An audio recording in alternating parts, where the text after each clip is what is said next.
We have to work hard so that we can justify the faith, the commitment, the sacrifice you have made to make us who we are. I am really, Your Excellency, very impressed by the Kidik style of management. Akiamua ni hapa, hata kama ikuta anapitia hapa.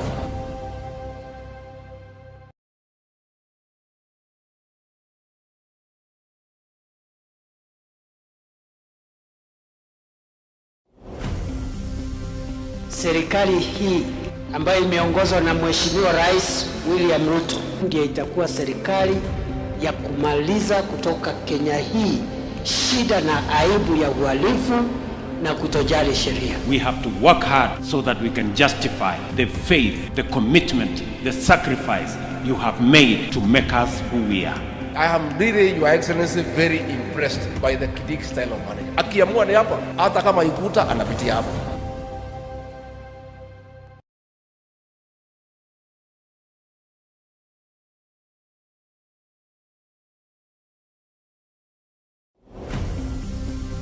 Serikali hii ambayo imeongozwa na Mheshimiwa Rais William Ruto ndiyo itakuwa serikali ya kumaliza kutoka Kenya hii shida na aibu ya uhalifu na kutojali. That our borders are soft enough, especially for EAC partner states.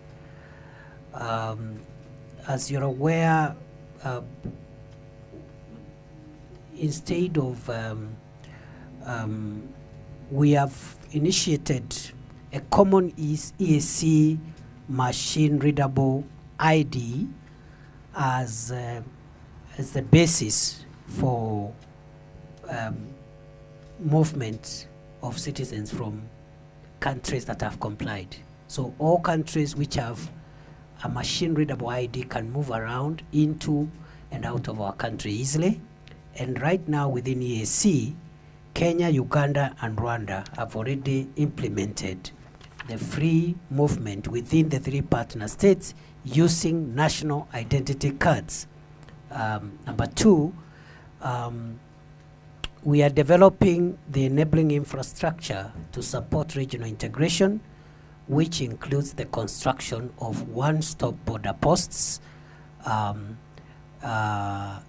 to process people and goods at the ports of entry or ports of exit. Thirdly, we have introduced, strategy number 3 is we have introduced the East African Tourist Visa, which is one common visa which can be used by a tourist who enters our country to be able also to access at least 2 other countries, Rwanda and Uganda, on the same entry visa, and we are hoping that this could be extended to all the other member states of the EAC.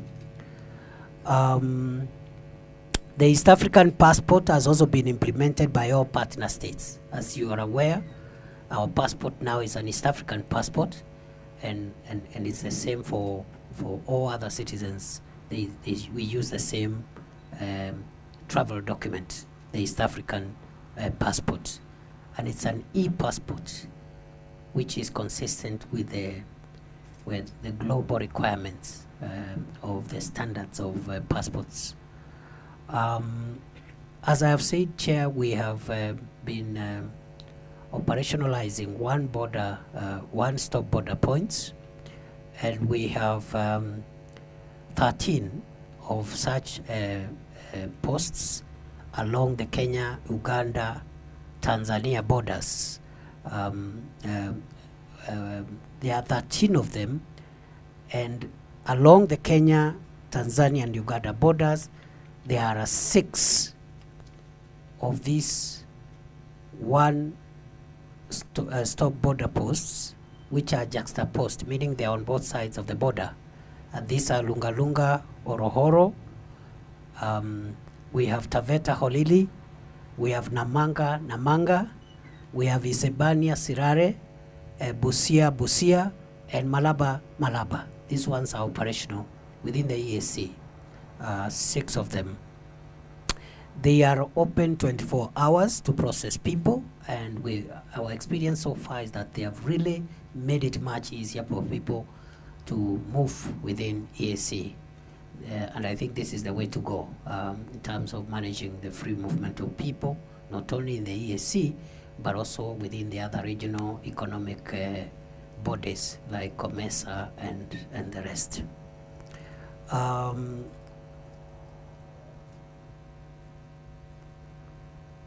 The other thing I wanted to say is that the EAC, COMESA, and IGAD all have a free movement protocol, which is aimed at making the free movement of people and goods much easier in the years ahead, and this will bring growth. This will bring trade among ourselves, and I think all this built into the vision of the African Free Trade Continent, Free Trade Area, the African Continental Free Trade Area framework, which Kenya has been championing. And I think we were among the first countries to ratify the African Continental Free Trade Area. And I think these regional economic arrangements will be the best build-up to the achievement of the vision of an African Continental Free Trade Area.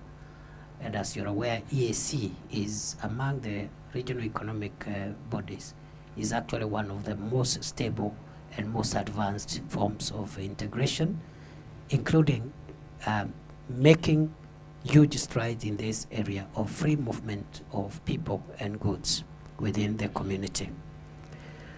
The second issue, Honorable Chair, out of the three, is the issue of how we are managing the Northern Corridor Transit arrangement to ensure that, again, we do not obstruct the trade through non-tariff barriers, especially through roadblocks. We have established the Northern Corridor Transit Patrol Unit, NCTPU, and the purpose of this National Northern Corridor Transit Patrol Unit, which is established by the Traffic Department of the Kenya Police Service, is to ensure that the motor vehicles that are ferrying goods within through our country, but within the East African community space, that these vehicles first are secure along the routes within our country, from Mombasa to Malaba, from Isebania, Busia border, and the like. What this unit does is to carry out patrols along the highways to ensure seamless flow of traffic along the northern corridor, to ensure the goods that are being ferried are secure, and to ensure that and also to assist transit vehicle drivers if they are in need, in case of a breakdown, to ensure the goods are not stolen. And this unit also guards against offenses such as fuel siphoning, which has been rampant in the past from transit vehicles, and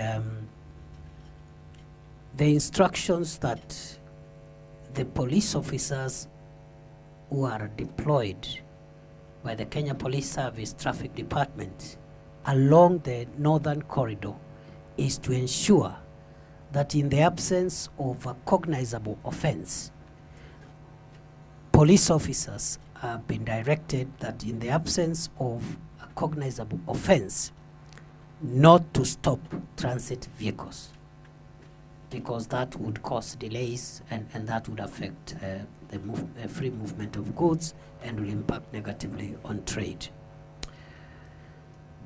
As a policy, Honorable Chair and Honorable Members, we have eliminated, the government has eliminated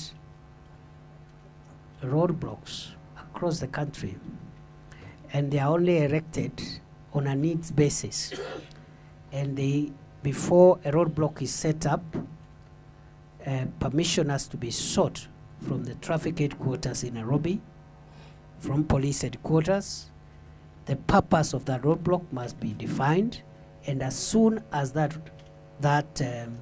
intended purpose, which is normally a security purpose, as soon as that intended purpose is achieved, the roadblock is dismantled. We are eventually going to get rid of all roadblocks of whatever nature by 1st of November. Last month, or actually early this month, the president directed that within 90 days, we must remove all roadblocks and replace them with patrols and other ways of achieving the security intentions that roadblocks do play. And this directive of the president will be implemented, will make sure that by 1st of November, we do not have any more roadblocks on our highways across the country.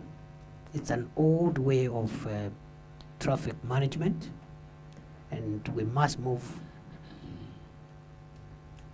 with the world to make sure that we can achieve the same objectives without disrupting traffic, because when you have those metals across the road, it's not even a good picture.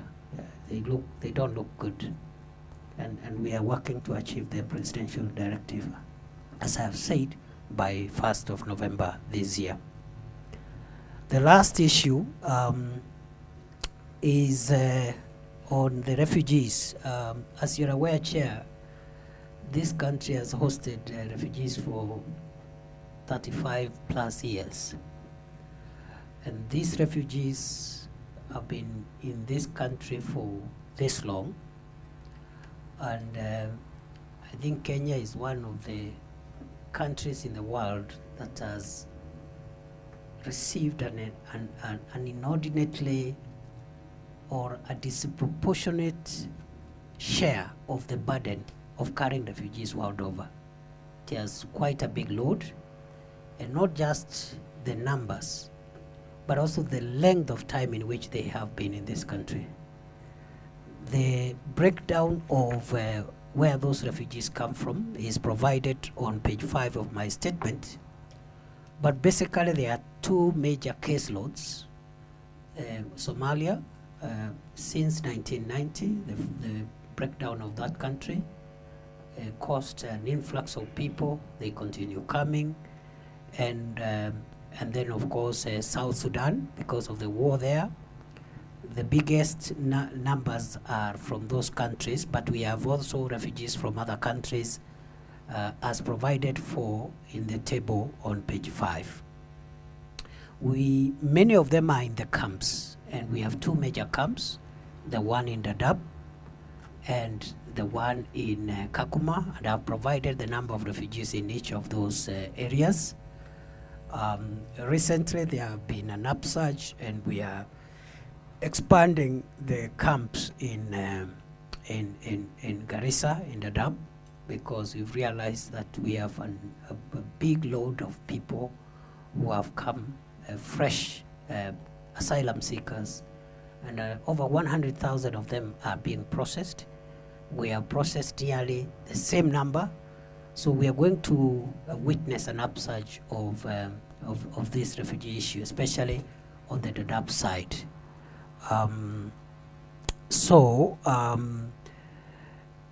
We have struggled with the long-term solution for this refugee issue.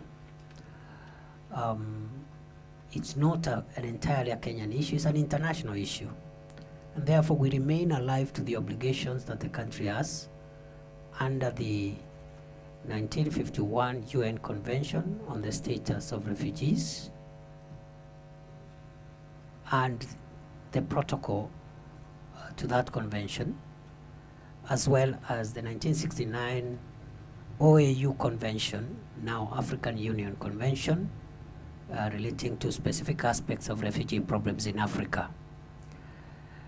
And basically we've been very faithful, and we've been very faithful not only to the international instruments that are applicable, but also to our own obligations under our constitution and the laws of our country. And in this regard, in 2021, the government processed a new legislation, the Refugees Act of 2021. That act envisages a policy shift of how we manage refugees in this country. And it is aimed at doing two broad things, Chair. One is to broaden the rights and the benefits that refugees can accrue, including socio-economic rights. But the way the Act is wired is to ensure that even as refugees access socio-economic benefits, the same rights must be matched with the host communities, so that you don't create a discrepancy where the same challenges the refugees are going through exist in the host communities, yet the host communities is not being attended to. So for example, when we supply relief food in the refugee camp, we make sure that the same relief food is available to the host communities. So we have a new law. One major policy aim of that law is to expand the benefit scope for refugees. And secondly, the law looks at providing the durable solutions, including local integration where possible, resettlement, of course, which traditionally is a durable solution, and repatriation in appropriate cases. But going by the experience we've had for the last 35 years, it appears that we might have to move towards local integration of a substantial number of the refugees, especially those that have been in this country for nearly 4 decades now. So, what are we doing? At the moment, we are processing the regulations under the Act, and I know the PS for the State Department for Refugee Affairs, together with the Commissioner, is here. They have already approached this committee, I think, for pre-publication engagement, so that to agree on the regulations that will operationalize the Refugees Act of 2021. We have also developed what we are calling the Shirika Plan, some form of Marshall Plan on durable solutions for refugees. And this plan has received some support, even internationally, from the World Bank and other development partners. The aim is to improve the existing camps, especially the Dadaab cluster of camps and the Kakuma cluster of camps, turn them into municipalities in partnership with the respective county governments, and provide basic amenities that will make refugees live in more hospitable conditions. That is a program which is being supported, as I have said, by many development partners, and also by the World Bank, particularly through the Kenya Urban Support Program Phase 2. However, we are in the process of processing the relevant cabinet approvals, and that's why we have put on hold any further discussions around operationalization of the Shirika Plan or the Marshall Plan until a cabinet approves. And we hope in the next 30 days or so we'll have gotten the necessary approvals of cabinet, so that we can move our refugee management into the next level, which is towards integrated settlements, more hospitable settlements, and that development will also come with benefits from local host communities, so that again you don't create discrepancies and asymmetry between the standards of living for refugees vis-a-vis the host communities. I submit. Thank you, Bwana CS, for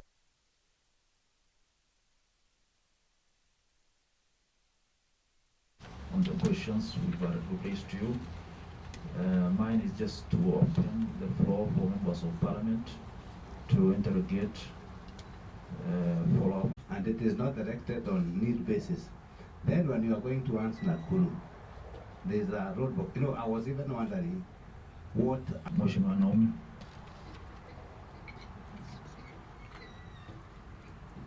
Thank you, Chair. May I also take the opportunity to thank, in fact, after you have, I don't know whether that dream still exists, and I know you know all the... You realize there's a roadblock at a place called Archer's Post. That one is not just a traffic roadblock. If you're coming from Tana River, Upper Coast, down to Malindi, roadblock as you enter Malindi towards Mombasa. So we have a number of roadblocks that even with the removal of the ordinary traffic management roadblocks, we must still maintain them because of the fight against terror. Otherwise, I do not want to dispute that we have others that are not serving that purpose, and we have given directive, we have cascaded the presidential directive to the National Police Service that from 1st of November, we do not want to see roadblocks except the ones that we gazette for the purpose which I have said, and there are few. And there are few. I will not again go beyond that, but I just wanted members to know that some of the roadblocks have a very critical purpose, and they have helped us to achieve a lot. Many of the things we don't even announce, we have been able to intercept and thwart serious incidents of threats as late as 3 months ago. And those roadblocks are officers who are manning those roadblocks so that they remain strict but very courteous. Yeah, they are very courteously. They ask you questions courteously, and they allow you to proceed without being rude or crude. That is the area we are working on to improve on the software. And I think some of the roadblocks, the reports we've been getting, even from elected leaders, are very positive. That the officers are fairly courteous, especially for the specific roadblocks that I've mentioned. The second issue, Chair, was on the Marsabit issue. The whole country includes Marsabit, so we will treat everybody the same in this policy shift. Then the other issue was the cameras. I think Honorable Gitari is the one who raised the issue of cameras. It is true the National Transport Safety Authority is in the process in the Ministry of Transport of procuring cameras. Now those cameras are for enforcement of the speed limits, but as you're aware, the enforcement aspect of even speed limit is a police function. So it's a concurrent function, and we are working together. So it's just that the procuring entity is the NTSA, but the cameras will serve all purposes, including security purposes, so that we don't have a replication of effort. But before the cameras are procured and installed across Kenya, we have immediate ways of traffic management when we eliminate the roadblock, sometimes even achieve better purposes than a stagnant roadblock in one place, because people can find ways of circumventing if they know at point A is a roadblock, point B there is a roadblock. But when you have enough highway patrols by security agencies, it makes it very difficult for people to break the law, because they don't know at what point they may be overtaken by the surveillance. Chair, on I see the Honorable Naomi is leaving, but we will provide it is true I did promise on the office of the Registrar of Persons for death a while ago, and we had a small issue of budget which has now been resolved. So thank you for reminding me, the Honorable Naomi, Registrar of Death and Births, the Civil Registrar, and I will personally take the responsibility for that commitment. Then on the issue of integration of refugees. We will, I know there are about 35,000 refugees approximately from Ethiopia. And Ethiopia is a friendly country with very deep historic ties with Kenya. We would like to maintain that relationship. And therefore, as we do the local integration for long-standing or refugees with long-standing presence in the country, I don't see any reason why deserving cases from Ethiopia should be left out. However, the process of implementing the act is going to be spelled out in the regulations that when that legislation is tabled, hopefully in the next 30 days. And number two, the Shirika plan aims at creating refugee settlements. So we are moving from refugee camps, and we'll expect the prevailing scenario to continue. Those who are in camps will continue being in settlements. But as you're aware, there are a few,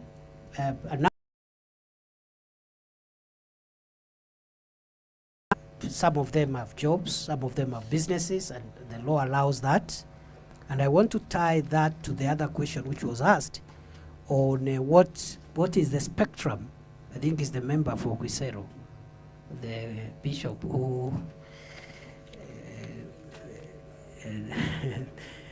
I got interested when this bishop issue became, because we are dealing with some active cases. So, Chair, what is the scope of rights? The socio-economic benefits include access to education, access to healthcare, access to complementary, services that Kenyans can access, so long as they have the right qualifications. They have the right qualifications, and there is an opportunity. And of course, we have our own policies that, of course, if there is a Kenyan and a foreigner competing for a job or one position, refugee who is qualified from getting employed in Kenya. So the details will be in the proposed regulations and the Shirika. But basically, it includes even where possible access to government scholarship. And our National Qualifications Authority is working to the prior acquired skills of refugees, so that those skills, for example, if somebody did a technical certificate course in their country of origin, our National Qualifications Authority will try and equate that learning into the Kenyan system to allow that refugee to be able to access employment when opportunities arise. I think other than that, resettlement of IDPs, I think the policy of government is to resettle all internally displaced persons. And therefore, we are actively reviewing the case laws that we still have. And I think I've appeared before another committee of this House 1 month ago and said that I would like to be the minister who ends this internal displacement problem, because it has come to our attention that we still have pockets of displacement of Kenyans, especially in areas where, perhaps they have not been associated with huge numbers, and that's why those pockets have been forgotten in some corners of our country. And we are working on a comprehensive program of eradicating internal displacement, even as we resettle and integrate refugees who deserve to be integrated in our country. That's all, Chair. Thank you, Professor.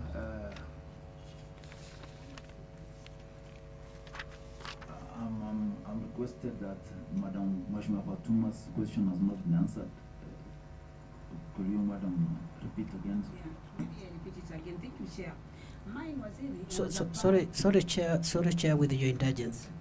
The Honorable Naomi Moyale, Kenya has done the infrastructure for one-stop border.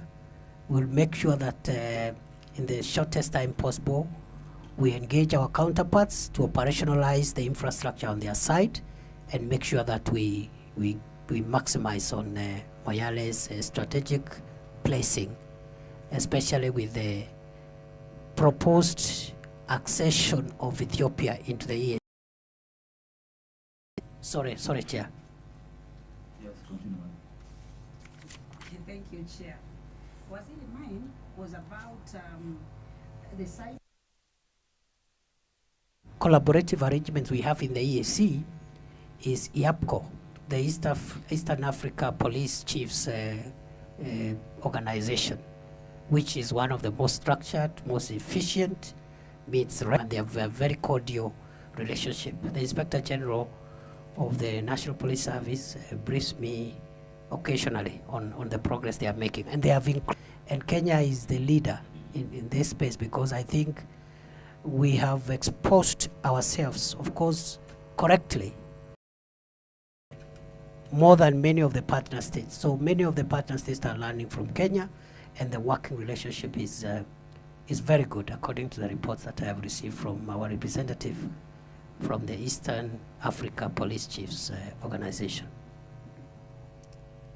Thank you, Mheshimiwa Chen, followed by Mheshimiwa Beatrice, and then Mheshimiwa Uto. Thank you so much, Professor. Chair, I can confirm that Professor.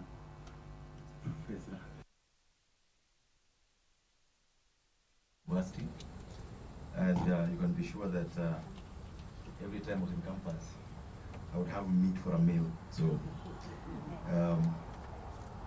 Professor, thank you so much for your time here. But today I'm not your student. Today I'm looking for again.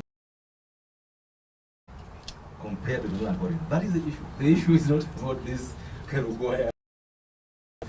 No. The issue is about people now preferring to use the Tanzania route by road and not the Busia Malaba route. That is the crux of the matter. And I want you to know that. That what you call here is about how competitive we are as a transit route to Uganda, Rwanda, and Bujumbura. That is the crux of the matter. And the issue in which you talked for a while is that corruption on these roadblocks. The time the trucks are spending on the roads because they're being stopped sometimes arbitrarily is making our corridors non-competitive. That is the issue. And that's what must be dealt with, and that's what we want to know, the plans to deal with. The focus is not going to change going to Uganda. I'm not transporting any products to Uganda or any goods.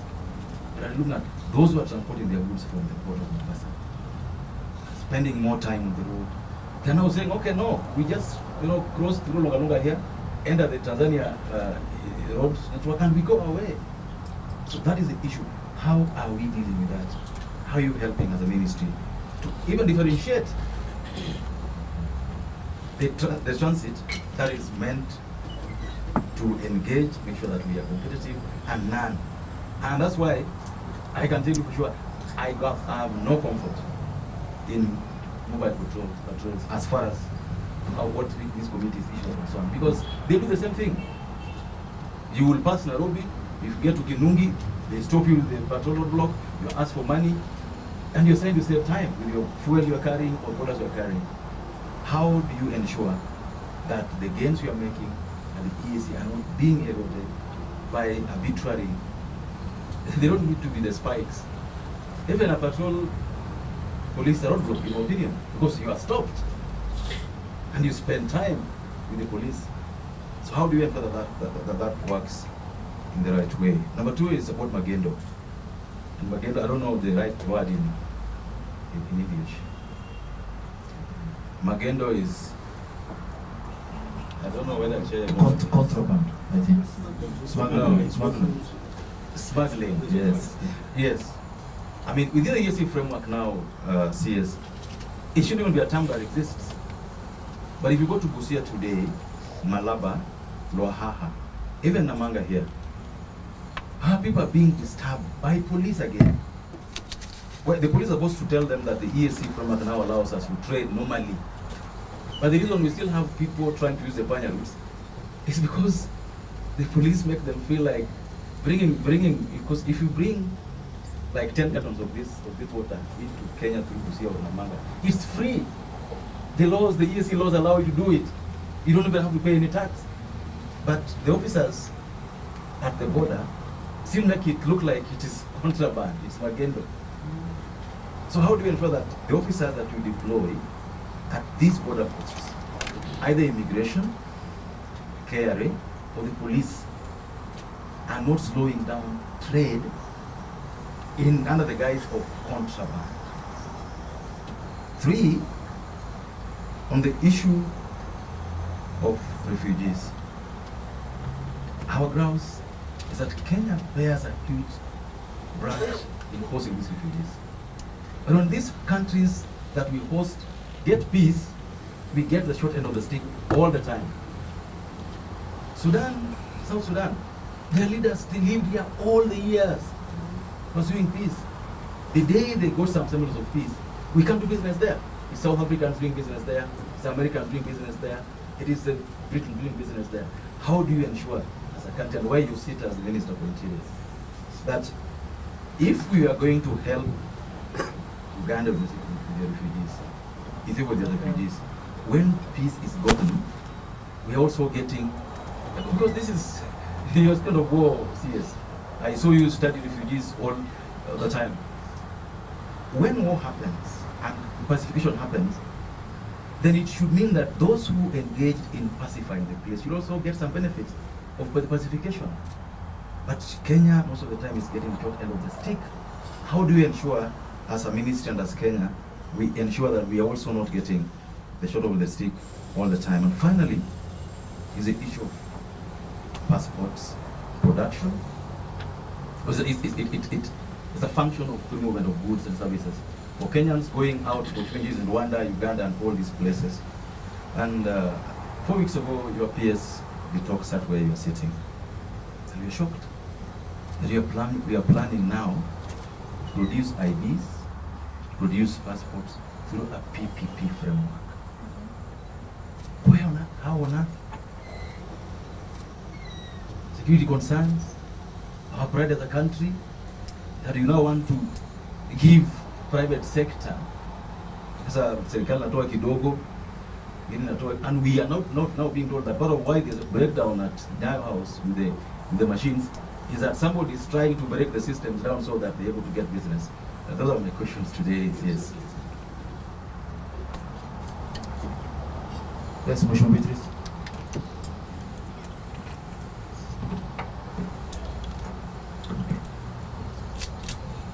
Thank you, Honorable Chair, and thank you, Professor, for your elaborate presentation. And I don't really have so much different from what my colleagues have said. My concern definitely is about the roadblocks coming from Kericho, starting from Nairobi all the way to Kericho. I want you to imagine what it is, but say for me now, at least they know I'm an MP, but before you could be stopped continuously. However, and these roadblocks that you've said will be lifted on 1st November. I appreciate that. And you've said it is an executive directive. I do want to appreciate. With that, you also said that to replace the roadblocks, you'll have the mobile patrols. But Wasire, it is very interesting that difference of repeat 3 kilometers, there are these patrol officers. You go to at the next stop, we have the patrol officers. What informs them to be around the same place? Because when I remember from Nakuru to Kericho, I cannot miss to have officers, the traffic police, around 4 times. So I'm wondering what they do along the same road, yet it is very straight. There's nothing that they are stopping there. So why are they along that road? A small difference. So that is my question. And then in line with that also, Wasiri, I would want to ask, we have these trucks that actually stop maybe overnight to transport the following day. For example, we have at Salkai, we also have at Kapsoit, that is in Kericho, from where you set issues of security, these trucks, and then apart from security, you also have issues of social. How do you deal with that from where you sit?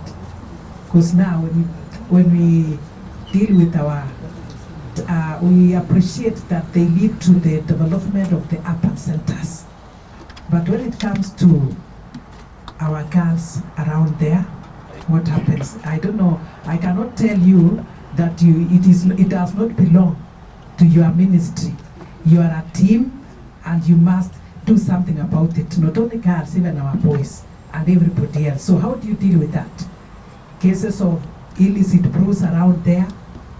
Because these trucks, and remembering that some of them do not come from within, just maybe just transporting outside our country, it is an issue to me. And if you talk of Kapsoit, for example, which is in Kericho County, we've had many cases of death because of these around there. So that is also my other issue. Now, and when it comes to strategies that we've talked about for the free movement of goods and services, I want to appreciate this one-stop border points. From this committee, we went to Namanga, Hispania, and the main challenge that we got from the staff there is that they are understaffed. So I appreciate where you say they are fully operational on 24-hour basis. But really, we looked at them, they were fatigued. Somebody can work the whole, maybe 18 hours, which is unfair. So as we appreciate all this, I would really feel that something should be done so that they are relieved. And then in line with that, finally, we are concerned with trade. This one-stop border posts. I imagine that our other countries are benefiting more than us. So as much as you are not for trade, you are a team. How can we benefit more from this so that we are not just to let people enjoy and as we are not benefiting much? Thank you, Professor. And thank you, Chair. For the interest of time, honorable members, will you please shorten your questions? Thank you. Thank you, Chair. Is it because I'm the last one? Okay. And you know, always the procedure is we should have started at the beginning. Anyway, first of all, allow me to thank our CS and for your information, Chair. I should have that interest. The knowledge is who's in here. He acquired from the only second university in the Republic of Kenya, Moi University, where he was a student. Yes. So he has now shared knowledge with Agenauching, so I'm proud of him. So thank you, Waziri. Well, not dwell in mind on what has already been said, but rather just to put some emphasis, this aspect of roadblocks, non-tariff roadblocks.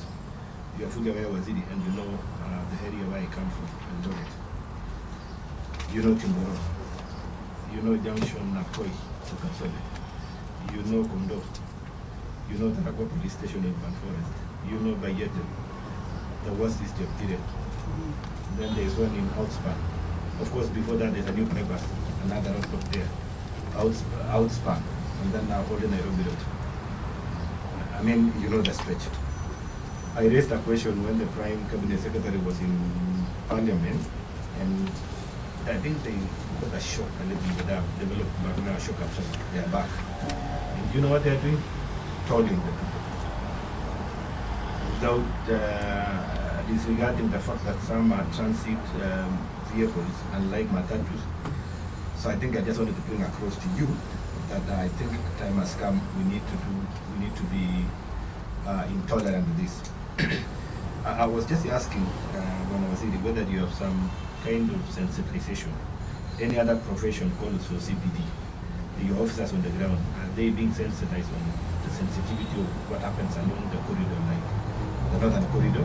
Maybe they're not knowledgeable. Some of them are just a transfer there, and with that police kind of attitude, they are causing problems. As I want to confirm, I was in Olili, I was in along Mombasa Road, and most complaints, especially in Olili, trucks prefers to use Ports Authority of Mombasa, and then they exit back to the central corridor through Olili because of our such challenges. So already we know we are losing some businesses. I don't want to praise what my colleague is saying, but there are businesses along the highway anyway, despite what the challenges are coming along it. We have a new bypass, the loaded bypass. It should be now loaded south bypass because a new one is coming. When is it going to be gazetted so that we also reduce some traffic problems in the loaded town? As you are aware, the road is so thin, the highway is so thin, but now traffic transit cannot use it because we understand the procedures and the security along what is being carried. So I would wish to ask you that we can fast track the settlement of that bypass so that we allow the trucks to use it and shorten the time and reduce the traffic along the road. You came up with the issue of a machine readable IDs.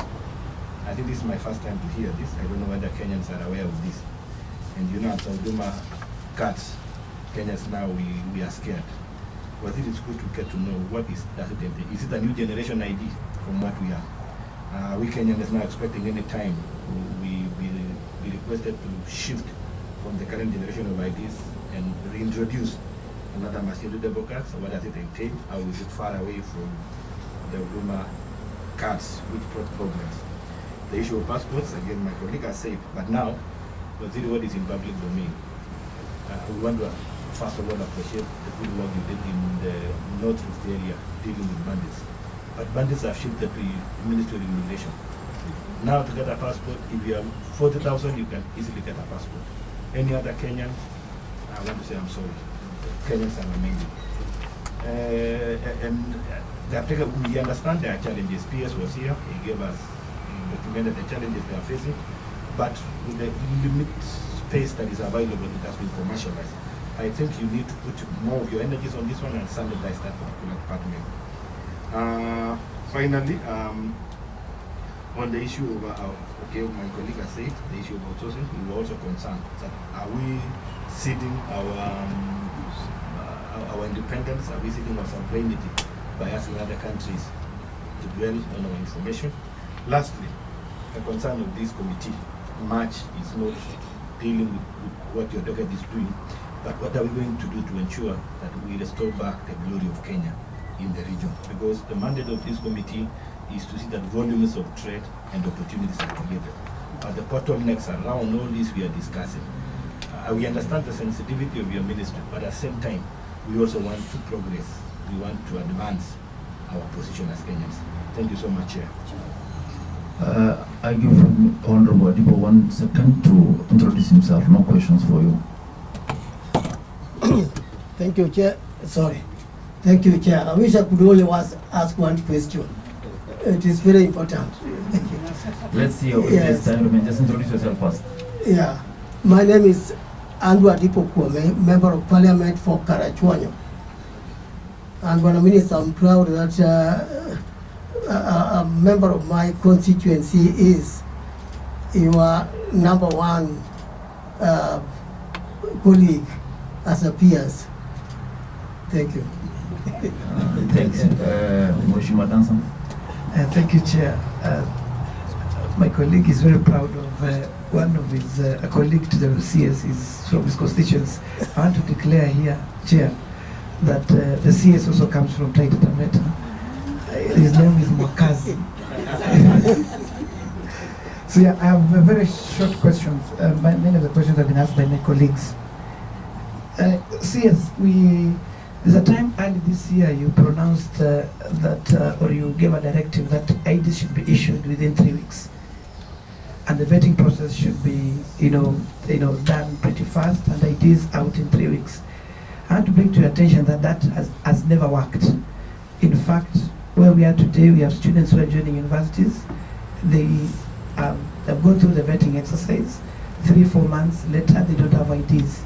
So I would really want to request, if one thing that you need to do as quickly as now is to ask the people in charge to release IDs that are there, because students are not able. Thank you, CS, and thank you, Chair. Honorable Kasiwe, one question maybe. Thank you, Chair. I have 2 questions to the CS. Number 1, I wanted to know from the CS some of the examples of successful collaboration that have yielded effective results or solutions to shared security challenges within the East African community. Number 2, I want to thank the CS because he has told us that he has very good plans of reducing or removing the roadblocks. But in my area, I want to raise a few concerns in my area where we have a lot of roadblocks, some of them even 1 kilometer apart, where the traffic police have been harassing people. They have used these roadblocks as avenues for corruption, and that is in West Pokot. Sometimes even the traffic police who come there say to themselves that if you go out of West Pokot without being rich, then you are not man enough. So I want to ask the CS to do something about our roadblocks in that area, because they are really harassing our businessmen. Thirdly, Bwana CS, I want to thank you for visiting West Pokot the other time, and I want to remind you of the promises you made when you came to our county. Remember, West Pokot and our neighbors were not in harmony, especially between the Marakwet and Pokot borders. You promised us to beef up the security. And remember, we have some schools in the borders that have been closed like 2 years now. And you promised to bring some security and ensure the schools reopen. But up to date, the schools are still closed. So it is really worrying us as a community and as leadership of that area. So the other one is about the border between Marakwet, Turkana and Pokot. At least we have some security, some improvements have been seen, but still those problems are still there. So CS, we are still waiting for you as soon as possible to respond, because that issue is really a challenge up to now. Thank you. I'm pressed by Honorable Dipo. I'm giving you 1 minute, please. 1 question, 1 minute. Roadblocks has been asked. Maybe something new, please. I'll do as you have said, Chairman. 1 question. Now, CS, my constituency is one of the largest in the country. In fact, you would say it is 2 constituencies in one. But then when it comes to security issues, we have a good police station. The policemen are working very hard. I salute them.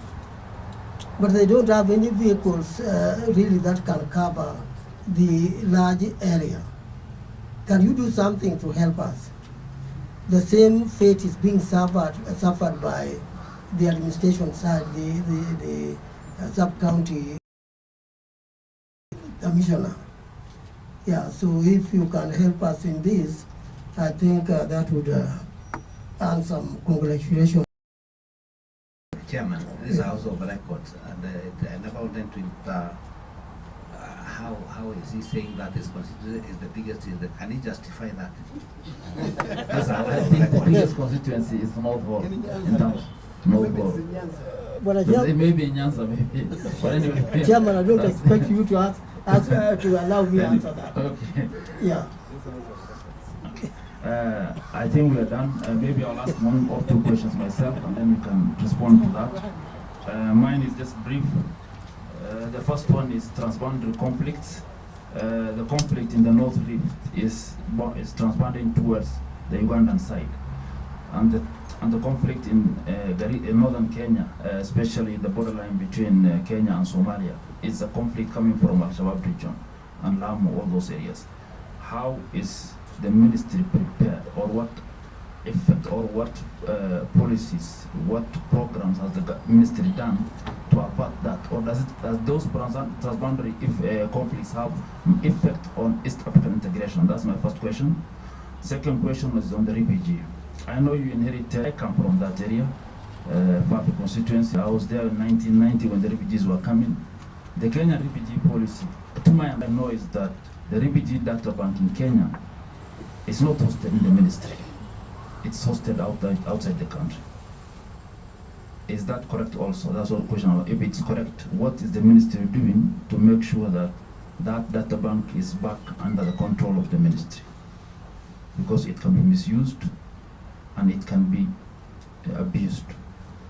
The other question I have is the issue of, you talked of integration policy, refugee integration policy, you talked of Marshall Plan, you talked of Kenya Urban Support Program. All these programs need funding. And Kenya Urban Support Program, what I know, is a World Bank funded. It must be a loan. Another program funded as a result of UNHCR, refugees aspect, is K Dr. Deep, which is not hosted under your ministry, but in Assad. That's also funded through a World Bank loan. Kenya government, having hosted refugees for 35 years or 40 years, burdened with all those environmentally, socially, economically, it looks like the partners, the donors, have left the problem to us. And we want to solve all the problems left to us through loans. How are you engaging with the partners to make sure that we don't solve these problems by burdening ourselves with more loans? Are they putting inside? Are there grants in those programs? And how much of a grant is that? That's my second question. The third question is free visa. We commend, we support the president prerogative of making Kenya a free visa entry country. But does that have effect on drug trafficking? Could this make Kenya a free passage for drug traffickers? How well is the ministry prepared in averting that? Because when we are in JKIA, we don't see canines. Enough canines to avert smoke dog sniffers, machines. The ones I've seen in Tel Aviv is high-tech. How much is the ministry prepared prepared to avert drug trafficking as a result of free visa on arrival? Those are my questions, and thank you.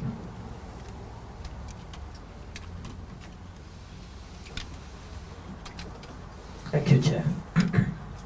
Chair, as I answer the questions, to report that at 11:30 I'm appearing before another committee of the House, so that you could indulge me. Oh, actually, it was supposed to have been now, but it's fine.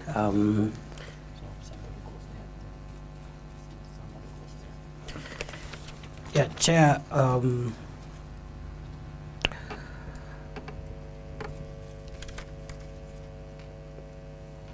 I agree with the Honorable David Ocheng, my former student who is now doing oversight,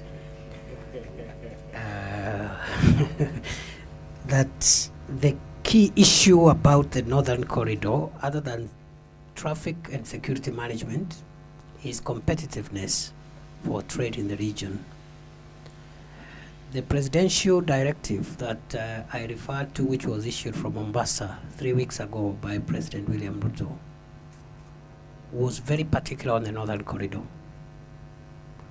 And it was very particular. It was, in fact, he made that declaration after meeting the port users in the port of Mombasa. It was one of the resolutions of the port users meeting with the president, that we are losing our competitiveness because of the delays and the corruption issues around the corridor. Therefore, in that context, the removal or the directive of the removal of roadblocks has been expedited or has been informed by the need to increase Kenya's competitiveness in the region because we are losing it. And as I have assured this committee a few minutes ago, Chair, I want to repeat, we will remove all roadblocks from the northern corridor and elsewhere by 1st of November. There will be no excuses, and I'm willing to come back here in November to report progress. We have to do it. In terms of what happens after the removal of the roadblocks, I have said there is the cameras issue that will deal with the speed issues, and then the picketing, the patrols are also inevitable because from a security standpoint, we will still have a bit of that. We cannot leave these, especially transit and commercial vehicles, flying all the way from Mombasa without any policing of some kind. It can actually be counterproductive in terms of the safety of those goods and in terms of attacks. I do accept we have a national problem called corruption, and I don't think any agency of the government of Kenya is free from this problem. I have said that we have a problem of corrupt police officers, corrupt immigration officers. I have received a lot of complaints. The president has received complaints even from his counterparts outside this country, that as a country we have elements within the public service who are corrupt. And I am saying this again for the avoidance of doubt, that whereas we have very patriotic police officers who are going out of their way to secure the country, sometimes with their own lives, we have others who are corrupt. They are taking bribes, they are harassing motorists, and the same case applies to our immigration officers. I therefore want to say, yes, we have a problem, and I want to inform your committee chair that I'll take leadership in cleaning up the mess that we have in the agencies that fall within my ministry. As I have said, I have received credible intelligence that could suggest that part of our problem in the processing of passport is a corruption problem. And in my second accountability statement, which I gave in May, I admitted we have a problem with immigration. And I want to commit that I'll provide leadership there. We will clean Nyayo House from corruption and all manner of crimes. There are good officers who are there serving the country very patriotically, but there are few. There are few. That is the problem. There are others there collecting bribes and harassing the people of Kenya to get services which they should be getting for free and as their right. So, Chair, I have managed greater challenges in the last 10 months. And I think since some of the issues that were really running out of hand are now manageable, I will take the challenge which has been given to me, I'll spend a bit more time physically to provide the leadership that we require and clean up that Nyayo House place. Many Kenyans have suffered from that place. And we will take very drastic action. If need be, we'll seal off the place and declare it a scene of crime. Because you cannot have a public office where people, I have sometimes done impromptu visits there at very odd hours. As early as 6 a.m., you'll find Kenyans queuing all the way to Teleposta. I don't know, it's a bad image. And so we will rid that place of all criminals, including the brokers who extort money around there.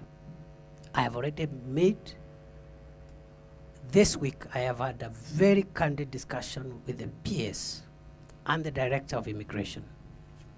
And we have agreed on what to do. And it's not going to be business as usual. We must clean up, because with that kind of situation, then it appears to me that perhaps some of the challenges we are having around terrorism could be perpetuated through some of these practices. It's going to be impossible going forward for a person who does not qualify to get a passport or an ID of the Republic of Kenya.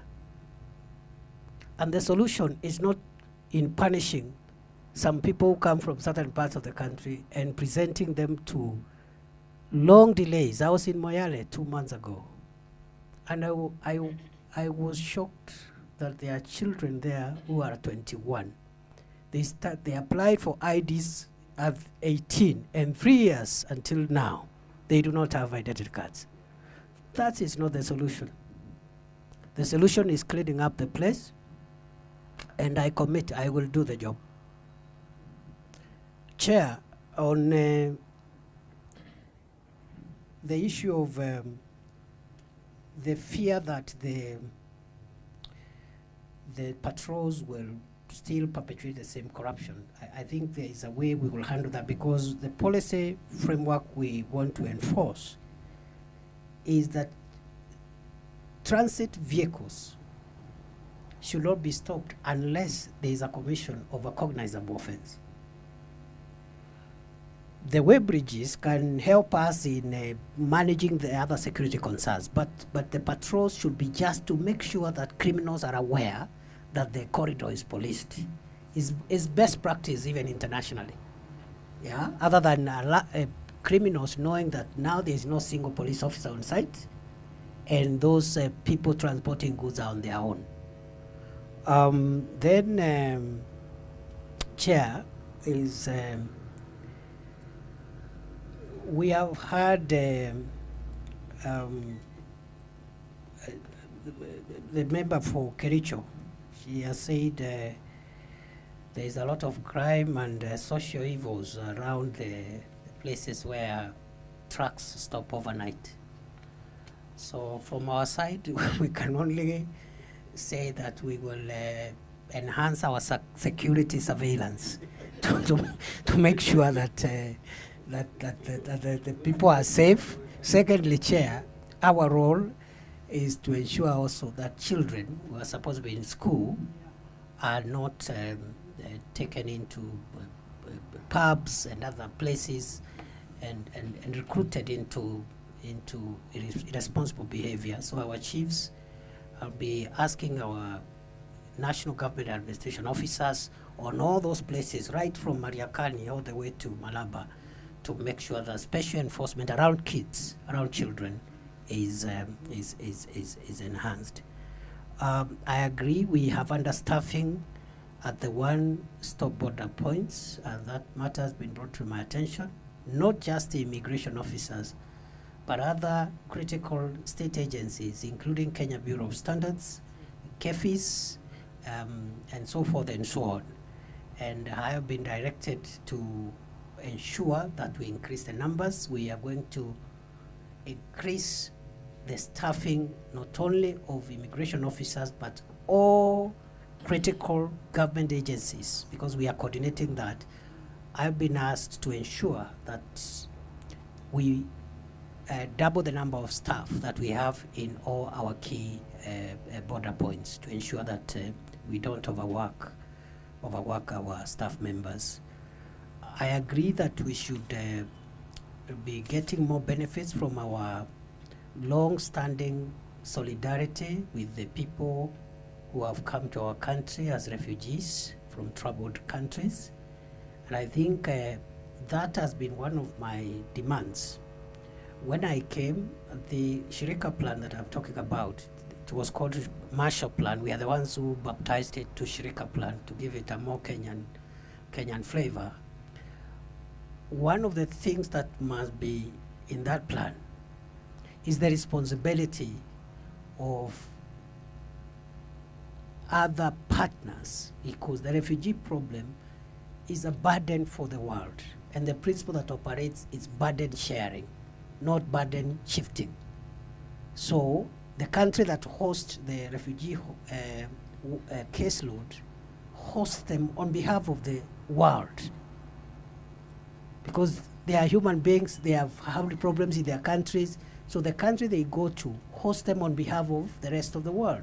So we are going to demand in the programs that will emanate from the implementation of the Shirika Plan that we entrench the principle of burden sharing to ensure that development partners also make their contribution. And number two, going forward, our peace engagement and peace building engagements must include the benefit for the country on the achievement of the stability in those countries as demanded by the member for Kenya. Honorable Chair, I think other than that, there were a few other issues.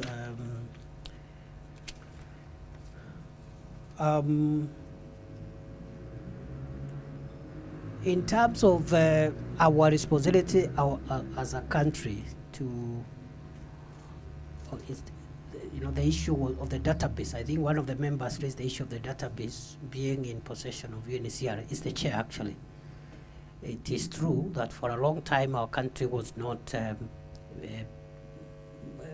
doing what it should, and therefore the United Nations High Commissioner for Refugees stepped in.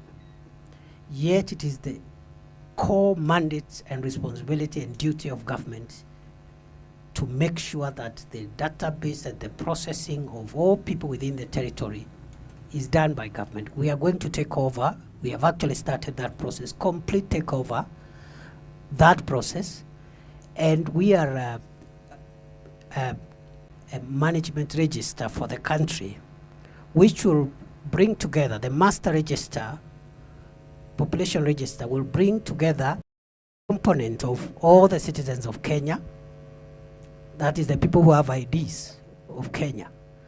Then we are going to have all foreign nationals who are resident in Kenya in another register. The third register will be for refugees and asylum seekers. And this will be under the control of the government of Kenya and not any foreign country or foreign entity. We are going to take over this refugee status determination process completely, so that an asylum seeker is processed and vetted by us, not by the UNHCR and not by any other partner, by us. So we are taking over the entire process and make sure that our security concerns are taken care of, so that we don't have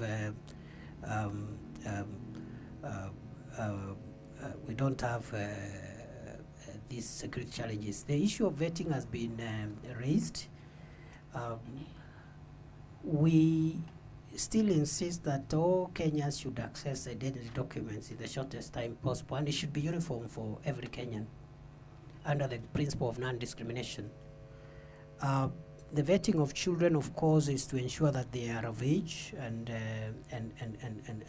there's a bit of that.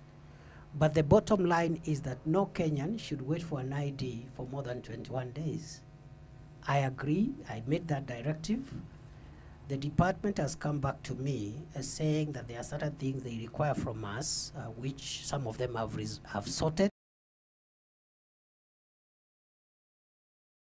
Marsabit, the Honorable Naomi, can now be realized, including other commitments I made. I made a commitment for Kiunga, and I think now we are ready to roll out that infra. As you're aware, the capital requirements, we need to streamline our the national identity card and the passport. The capital outlay is big. We will have to rely on a bit of private capital without compromising security. And therefore, we are exploring the hosting of the printing of those documents at the government printer, so that the people doing it is us, but the equipment could be leased. And whoever has given us the equipment can get they recoup their investment over time. They don't have to be the ones printing for us. So we will ensure that we take care of our national security without again being unable to offer the service, because the resources required are huge to transform Kenya's issuance of security document to the world standards. So we are asking, we may either lease or enter into a lease to own agreement to get the sophisticated equipment that will process enough passport and IDs, but the work will be done by us at the government printer, because the government printer at the moment is well established, but the machinery, the equipment there is that which should belong to the museums. It is completely dysfunctional, dilapidated. So it's just a bit of partnering with the private sector, not to do the work, but to support us to acquire the kind of equipment and technology that is required. I agree. We are still having a passport backlog. We had hoped that we'll clear it by July. Until now, we have a backlog of about 58,000, and we are printing about 5,000 passports per day, 2,500 in the day, 2,500 in the night. We had a problem. The Department of Immigration did not have appropriations in aid. It was generating a lot of income, but it goes to Treasury, and they are left there. They can't buy even a printer worth 100 million, yet they are producing nearly 20 billion a year. So we have got some appropriations in aid now. We are increasing the capacity, and I believe by the next, when I give my next public accountability statement in a month's time, I will have reports on where we are. We will clear that backlog, and we will turn, while the ID might take up to 21 days because of maybe special security procedures, the passport must take 7 days. And in another year, I wait from 7 days to 3 days, and in emergency cases, 24 hours. So we reached there, Chair. Sister, the member for West Pokot, I remember all the promises I made. I have fulfilled some of them. You asked for a GSU camp. It was established the next day. What is remaining is now a few things like the reconstruction of schools, which is ongoing with the support of the military, and then also I promised to increase the administrative units, which I'll be coming there in September to add a few more divisions, locations and sub-counties to enhance security in that area. But I remember all the promises I made. That's why I go with my notebook wherever I go. Thank you. Thank you, Professor. Thank you, Professor. I think we'll leave it at that. But yeah, maybe before you close, I wanted to hear something on this machine recordable like this. The Kenya is for sure going into a third generation ID. That generation ID will be a combination of a digital format, which will not be physical. It will be on your phone. But then it will also be in form of a machine readable card for special cases where you may want to swipe a card. So it's the same ID, but which is digital or digitalized and readable in a machine. And those are world standards. You know, when you want free movement of people, then the ID must be machine readable. You can't have a piece of paper that is an ID which you cannot verify electronically that it is that person you're talking about. So we are going to in fact, we have until next month to report progress on the 3rd generation ID, but there will be an option of paperless ID, which is on your phone, and we will give every adult, we'll convert the current IDs into a personal number for the adults, and every newborn gets a personal number which becomes the number at birth. It becomes their ID number when they reach the age of majority. It becomes their death certificate number when they exit the world. So it will be one number for life. We will call it Maisha number. But those are things we are still, and we will bring it here. We will bring it here. We will have your input. And for us, we don't want to get into the politics around it. We want to concentrate on the solution part of it. So those are some of the ideas we're entertaining to make sure that we move to the next level of where the world has gone. Thank you.